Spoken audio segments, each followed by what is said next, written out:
బీఆర్ఎస్లో రోజుకొక కథనం అయితే బయటకు వస్తున్నటువంటి పరిస్థితి కనిపిస్తూ ఉంది. ప్రస్తుతం ఉన్నటువంటి ఎమ్మెల్సీ కవిత ఇష్యూ కావచ్చు, ఒకవైపు కాళేశ్వరం ప్రాజెక్టు సంబంధించినటువంటి అంశం కావచ్చు, మరొక వైపు ఫోన్ ట్యాపింగ్ కావచ్చు, మరొక వైపు మాజీ ఎమ్మెల్యేలు కానీ ఇతర సభ్యులు బీఆర్ఎస్కి సంబంధించినటువంటి కుటుంబ సభ్యులందరూ కూడా రాజీనామా చేసినటువంటి సిచ్యువేషన్ అయితే కనిపిస్తుంది. ప్రస్తుతం ఇదే అంశానికి సంబంధించి మనతో మాట్లాడడానికి బీఆర్ఎస్ నాయకులు ఎనుగుల రాకేష్ రెడ్డి ఉన్నారు.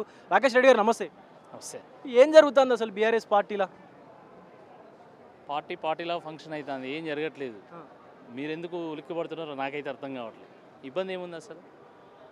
అంటే మీరు దేని గురించి మాట్లాడుతున్నారు? ఇప్పుడు బీఆర్ఎస్కు సంబంధించి కవిత దూరంగా ఉంటున్నారు. దానికి సంబంధించిన అంశం తీసుకున్నట్లయితే అధినాయకత్వం ఏం మాట్లాడలేదు, స్పందించట్లేదు. మరొక పక్క ఫోన్ ట్యాపింగ్ ఇష్యూ ఉంది, ఇంకొక పక్క కాళేశ్వరం ఇష్యూ ఉంది. ఇప్పుడు కొత్త కథనం బీజేపీ నిర్వహించినటువంటి ఆపరేషన్ ఆకర్ష్ అనే ఒక పేరుతోని బీజేపీలోకి వలసలు ఉంటున్నాయి. అసలు ఏం జరుగుతుంది? వాస్తవానికి తెలంగాణ ప్రజలు వీటి గురించి మాట్లాడుకుంటలేరు. తెలంగాణ ప్రజలు 6 గ్యారెంటీలు 420 హామీల గురించి మాట్లాడుకుంటున్నారు. ప్రభుత్వం వచ్చి ఇన్ని రోజులైనా కూడా ఏ ఒక్క హామీని కూడా సరిగ్గా నెరవేర్చలేకపోయింది. మాకు వచ్చేటువంటి రైతు బంధు రాకుండా అయిపోయింది, ఆ రైతు బీమా ఆగిపోయింది, కేసీఆర్ కిట్ వస్తలేదు, కళ్యాణ లక్ష్మి తులం బంగారం వస్తలేదు అని చెప్పి మాట్లాడుకుంటున్నటువంటి తరుణంలో కొంతమంది పాపం వాళ్ళకు పొద్దుపోక వాళ్ళ కాళేశ్వరం ఇది కనబడుతుంది, ఇంకోటి ఏదో ఒక ఆయన పార్టీ నుంచి పోగానే మొత్తం పార్టీ ఖాళీ అయిందని రాస్తూ ఉంటారు, మాట్లాడుతూ ఉంటారు. ఇది సరైనటువంటిది పెద్దది కాదు. గత 20 నెలల్లో రేవంత్ రెడ్డి గారు ప్రభుత్వం చేసింది ఏం లేదు కాబట్టి, చెప్పడానికి కూడా ఏం లేదు కాబట్టి, స్థానిక సంస్థల ఎన్నికలను ఏ రకంగా ఎదుర్కోవాలని ఆలోచన చేసినప్పుడు ఈ కాళేశ్వరం రిపోర్టు మనకు అనుగుణంగా తయారు చేసుకొని అది ప్రజల ముందు పెట్టి కేసీఆర్ గారు బదనాం చేస్తే సరిపోతుంది, మనకు 4 సీట్లు సంపాదించుకునేటువంటి సంపాదించుకునే అవకాశం ఉంటుందని చెప్పి వాళ్ళు ఆలోచన చేసి కేసీఆర్ని బదనాం చేసేటువంటి ఒక ప్రయత్నం చేస్తూ ఉన్నారు.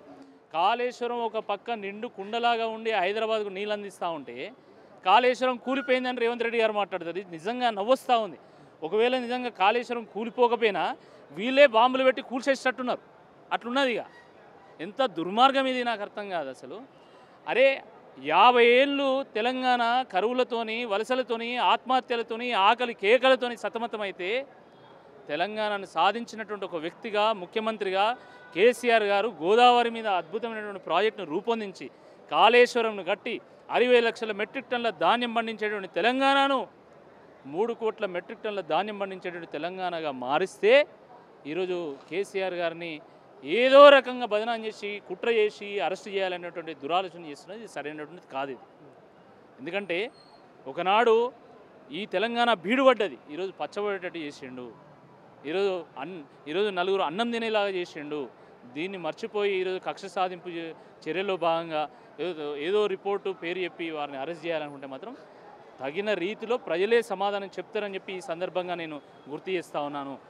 ఈ రాష్ట్రానికి తొలి ముఖ్యమంత్రి కేసీఆర్ గారు అయితే తొలి కాంగ్రెస్ ముఖ్యమంత్రి, చివరి కాంగ్రెస్ ముఖ్యమంత్రి రేవంత్ రెడ్డి గారు అనే విధంగా వాళ్ళు రికార్డు కొట్టడానికి రేవంత్ రెడ్డి గారు తన పోయి తానే దవ్వుకుంటున్నాడు. ఇంకా అంతకంటే అందులో అనుమానం ఏం లేదు. 655 పేజీలు ఉందండి రిపోర్టు. దమ్ముంటే 655 పేజీల రిపోర్ట్ ప్రజల ముందు పెట్టు.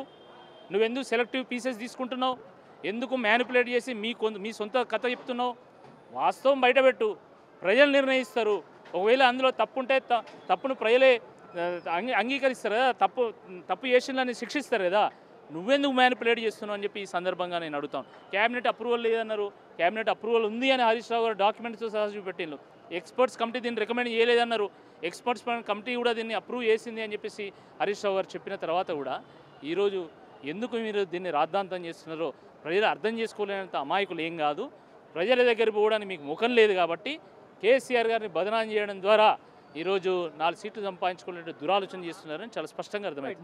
ముఖ్యంగా అసలు ఇప్పుడు ఉన్నటువంటి బీఆర్ఎస్ పార్టీని బీజేపీలో విలీనం జరుగుతుంది, అందుకే నేను రాజీనామా చేయాల్సి వచ్చిందని చెప్పేసి మాజీ ఎమ్మెల్యే గువ్వల బాలరాజు అంటున్నాడు. ఇప్పటికే ఆపరేషన్ ఆకర్ష్ అనేటువంటి పేరుతోని బీజేపీలోకి వలసలు ఉన్నట్టు కూడా వార్తలు వస్తున్నాయి. ఒకవేళ గువ్వల బాలరాజు గారు ఈ వ్యాఖ్య చేస్తే ఆయన గుయ్యం అనిపిస్తారు ప్రజలే. ఎందుకంటే నువ్వు ఇన్నేళ్ళు ఇక్కడే ఉన్నావు, బీఆర్ఎస్ పార్టీలో ఉన్నావు, 10 ఏళ్ళు ఎమ్మెల్యేలుగా ఉన్నావు, ఎమ్మెల్యే 2 సార్లు, నీకు ఎంపీ టికెట్ ఇచ్చిండ్రు, మళ్ళీ 3వసారి ఎమ్మెల్యే టికెట్ ఇచ్చిండ్రు. ఈరోజు బీఆర్ఎస్ పార్టీ విలీనం అవుతుందంటే జ్ఞానం ఉందా అసలు? ఏమన్నా ఒక లక్ష్యం పెట్టుకొని దశాబ్దాల ఆకాంక్ష అయినటువంటి తెలంగాణ రాష్ట్రాన్ని సాధించినటువంటి రాష్ట్రంలో 10 ఏళ్ళు అధికారంలో ఉండి తెలంగాణను అనేక అంశాల్లో ముందు తీసుకెళ్లినటువంటి పార్టీ ప్రధాన ప్రతిపక్షంగా ఉండి ప్రజా సమస్యల మీద అనేక పోరాటాలు చేస్తూ ప్రజల మన్నన పొందినటువంటి పార్టీగా ఉన్నటువంటి బీఆర్ఎస్ పార్టీ ఈరోజు విలీనం కావాల్సినటువంటి గత్యంతరం ఏం పట్టిందండి నాకు అర్థం కాదు. ఈ రాష్ట్రంలో సిపిఐ నడుస్తుంది, ఎంసిపిఐ నడుస్తుంది, సిపిఐ ఎంఎల్ నడుస్తుంది, న్యూ డెమోక్రసీ నడుస్తుంది, బీఎస్పీ నడుస్తుంది.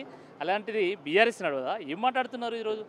అతిపెద్ద పార్టీ ఈరోజు కాంగ్రెస్ పార్టీ తర్వాత BRS party in terms of number of MLAs, in terms of number of public representatives.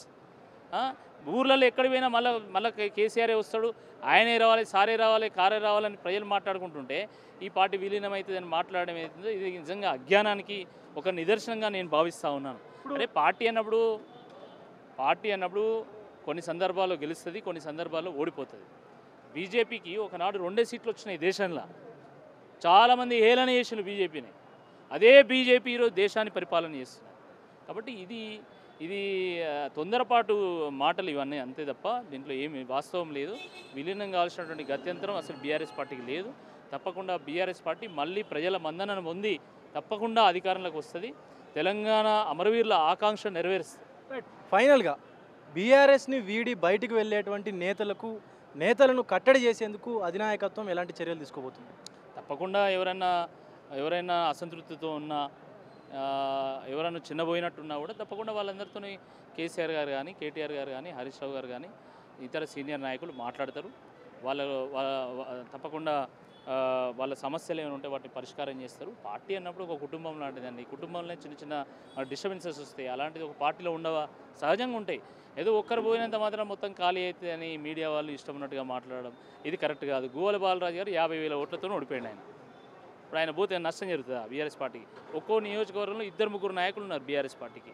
ఒకరు పోతే ఇంకోరు వస్తారు, అంతే కదా. అది దాంతోనే ఇప్పుడు పొలిటికల్ పార్టీస్ ఎట్లుంటాయంటే, పొలిటికల్ పార్టీ నదీ ప్రవాహం లాంటిది, ఎప్పటికీ ప్రవహిస్తూనే ఉంటుంది. ఇప్పుడు పాత నీరు పోయిందని కొత్త నీరు రాకుండా ఉంటుందా? కొత్త నీరు మళ్ళీ వస్తుంది. కాబట్టి ఇది ఏదో మూతపడుతుంది, ఇది అయిపోయింది. పార్లమెంట్ ఎన్నికల సందర్భంగా కూడా మాట్లాడింది కదా, అసలు బీఆర్ఎస్ పార్టీ ఉండదన్నారు కదా. మరి బీఆర్ఎస్ పార్టీ లేదా? ఈరోజు బీఆర్ఎస్ పార్టీ లేదు, నిజంగా బీఆర్ఎస్ పార్టీ బలం లేదన్నప్పుడు వీళ్ళంతా ఎందుకు భుజాలు తనుకుంటాను? రేవంత్ రెడ్డి గారు తెల్లారు లేస్తే కేసీఆర్ గారిని ఎందుకు తిడతాను? బీఆర్ఎస్ పార్టీ లేనే లేదా, ప్రజల బలం లేదు కదా, అది ఉండనే ఉండదా, మునిగిపోతుంది కదా. మరి మీరెందుకు భుజాలు తనుకుంటాను? మీరు ఎందుకు ఇంతగానో ప్రెస్ మీట్లు పెట్టి అరుస్తాను? మీకు తెలుసు BRS party is going to be a big challenge for you in the upcoming elections. Thank you. So ఇది పరిస్థితి. కుటుంబం అన్నాక గొడవలు జరుగుతాయి, అలాగే పార్టీ అన్నాక ఇలాంటి వలసలు ఉంటాయి. కొంతమంది పార్టీలో జాయిన్ అవుతారు, కొంతమంది బయటికి వెళ్తుంటారు. ఏదైతే పార్టీ ఉందో, పార్టీ అనేది ఒక నదీ ప్రవాహం లాంటిది. ఒక పాత నీరు ఉన్న చోటికి కొత్త నీరు వస్తుంది, కొత్త నీరు వచ్చిన దగ్గర పాత నీరు వెళ్ళిపోతుంది. ఇలా ప్రవాహంలాగా సాగుతుంది తప్ప ఒక దగ్గర ఆగి ఉండదు. కాబట్టి ఖచ్చితంగా బీఆర్ఎస్ పార్టీలో ఉన్నటువంటి వలసదారులు వెళ్తేనే బాగుంటుంది, కొత్త నాయకులకు కూడా కొంత చోటు దక్కుతుంది అనేటువంటి అంశం కూడా ప్రస్తుతం బీఆర్ఎస్ నాయకులు ఏనుగుల రాకేష్ రెడ్డి మాట్లాడుతున్న పరిస్థితి కనిపిస్తోంది. కెమెరా పర్సన్ సంతోష్తో విజయ్ బిగ్ టీవీ, బీఆర్ఎస్ కేంద్ర కార్యాలయం నుండి.